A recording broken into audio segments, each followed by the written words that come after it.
अस्सलामुअलैकुम। In this video we will discuss Lenz law. So previous video में हमने discuss किया था Faraday's law of electromagnetic induction.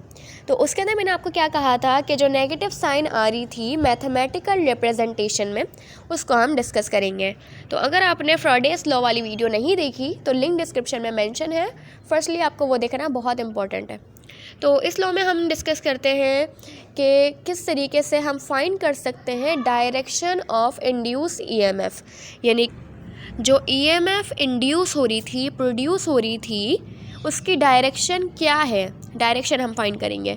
तो क्या कहता है Lenz law, the direction of induce EMF, कि इंड्यूस ईएमएफ की डायरेक्शन क्या है, कि इस तरीके से है that it oppose the change in magnetic flux that induce it, यानी कि जिस चीज़ ने उसको इंड्यूस किया, जिस चीज़ ने यानी कि मैग्नेटिक फ्लक्स ने उसको इंड्यूस किया, प्रोड्यूस किया था, उसी के ये अपोज जाती है। कैसे, इसके एक और अब मैं आपको चले बताती हूँ। Induce EMF flow in manner, यानी कि इंड्यूस ईएमएफ जो है वो इस तरीके से, इस मैनर में फ़्लो करता है that it oppose the change which give rise to it, यानी कि जिसकी वजह से ही उसको जो वो बढ़ा था, इंड्यूस ईएमएफ हुआ था, उसी की जो है वो इसको अपोज कर देता है। यानी कि इंड्यूस ईएमएफ किस तरीके से प्रोड्यूस हुई थी, किस तरीके से हुई थी, कि जब चेंज इन मैग्नेटिक फ्लक्स हो रहा था।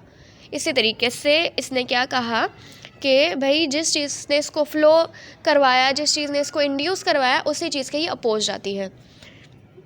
सो आई होप कि ये क्लियर होगा। तो हम इसको फैराडेस लॉ के साथ अगर हम इसको अकॉर्डिंग लेके जाएं तो क्या कहता है कि E is electromotive force equal to minus n delta change in magnetic flux, इनको हम फाई कहते हैं, अपॉन डेल्टा टी।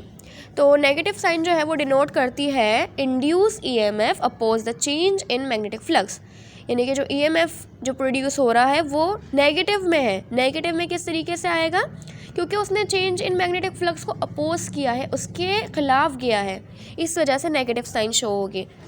तो लेंस लॉ भी जो है वो law of conservation of energy के अकॉर्डिंग जाता है। किस तरीके से ये कहता है कि एनर्जी भी ना बनती है ना ख़त्म होती है, लेकिन एक फॉर्म से दूसरी फॉर्म में चेंज होती है। किस तरीके से, लेंस लॉ ने कहा कि जो मैग्नेटिक फ्लक्स जो है जब वो प्रोड्यूस हो रहा था, जब वो चेंज हो रहा था, यानी कि मैग्नेटिक एनर्जी, मैकेनिकल एनर्जी, जो मैग्नेट एनर्जी थी उसके अंदर वो चेंज हो रही थी, वो कन्वर्ट हो रही थी इलेक्ट्रिकल एनर्जी में, यानी कि मैग्नेटिक एनर्जी कन्वर्ट हुई, ना वो एक्सचेंज, ना वो क्रिएट हुई, ना वो डिस्ट्रॉय हुई, लेकिन वो चेंज हो गई इलेक्ट्रिकल एनर्जी में। तो ये जाहिर सी बात है कि ये यही कर रहा है ना कि एनर्जी बनती नहीं है ना ख़त्म होती है, लेकिन चेंज हो जाती है दूसरी फॉर्म में। So this all for today. I hope कि it's clear. If you still have any question, then you can ask me in comment section.